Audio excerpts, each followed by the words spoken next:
খুব সহজেই বাড়িতে তৈরি করে ফেললাম। তো দেখতে পাচ্ছ কি তৈরি করে ফেললাম? এই যে দেখো। এটা কি বলো তো? এই দেখো পাট, পাট করে এই যে কালারিং কাগজ কিনে নিয়ে এসেছি এখানে। তো কালারিং কাগজ কিনে নিয়ে এসে এটা কি বানাচ্ছি বলো তো?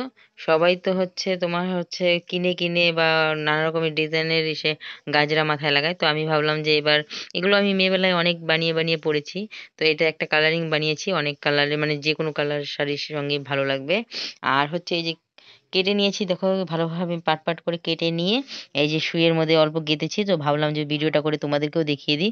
বাড়িতে খুব সহজেই বানিয়ে নিলাম মাথার গাজরা। তো গাজরা বানিয়ে নিয়েছি দেখো, এটা হচ্ছে বানিয়েছি। তো এই কালারের আমার শাড়ি আছে যেহেতু, তো শুধু এই কালার করলে ভালো লাগবে না, তাই জন্য মাঝখানে একটু রেড দিয়ে আবার হচ্ছে সেটা দিয়ে দেবো, আবার হলো এই যে এই কালারটাই। তো এটা হালকা আকাশি টাইপেরও বলবো না, একটা কিরকম একটা মানে কালারটা হচ্ছে তোমার হচ্ছে আকাশের যে একটা হালকা কালারটা আছে ওইটা আকাশের। তো হচ্ছে এই যে গেঁথে নিয়েছি। তো পুরোটা কমপ্লিট করে হচ্ছে তো তোমাদেরকে দেখাবো। আর তার আগে দেখতে পাচ্ছ এটা তো কমপ্লিট হয়ে গেছে, এটার মধ্যে অনেক কালার আছে। এটা হচ্ছে 4-5 কালার দিয়ে করেছি। সাদাটা হচ্ছে আমার ছিল না কাগজটা এখানে, কালারিং কাগজে সাদাটা পাইনি, তারপরে একটা খাতার কাগজ কেটে এটা সাদাটা বসিয়েছি। তো তারপরে বাড়িতে খুব সহজে তৈরি করে ফেলেছি। তো আরেকটা তৈরি করছি, এটাও তোমাদেরকে তৈরি করে পরে তোমাদেরকে দেখাবো যে হচ্ছে কিরকম হয়েছে না হয়েছে। তো দেখো, আশা করি তোমাদের ভালোই লাগবে। তোমরাও খুব সহজে বাড়িতে বানিয়ে নিতে পারবে, তার জন্য ভিডিওটা বানালাম।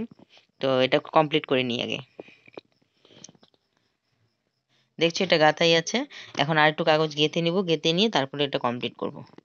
হচ্ছে যে পুরোটা বানিয়ে নিয়েছি। দেখো কিরকম লাগছে, আমার কাছে তো খুবই সুন্দর লাগছে। তো এটা সরস্বতী পূজায় ঘুরতে যাই কি যাই না, কিন্তু বানালাম। তো ঘুরতে গেলে অবশ্যই পরে তোমাদেরকে দেখাবো। তো সেজে গুজে যে কিরকম লাগছে মাথায়। তো আমার কাছে তো খুব ভালো লেগেছে। তোমরা যদি কেউ বানাতে চাও বা এটা যে কিভাবে বানিয়েছি এটা জানতে চাও, তাহলে আমাকে কমেন্টে জানিও। তাহলে আমি তোমাদেরকে দেখিয়ে দেবো কিভাবে বানাতে হয়। তো আজকের জন্য টাটা। ভালো লাগলে অবশ্যই লাইক কমেন্ট শেয়ার সাবস্ক্রাইব করে দিও। টাটা।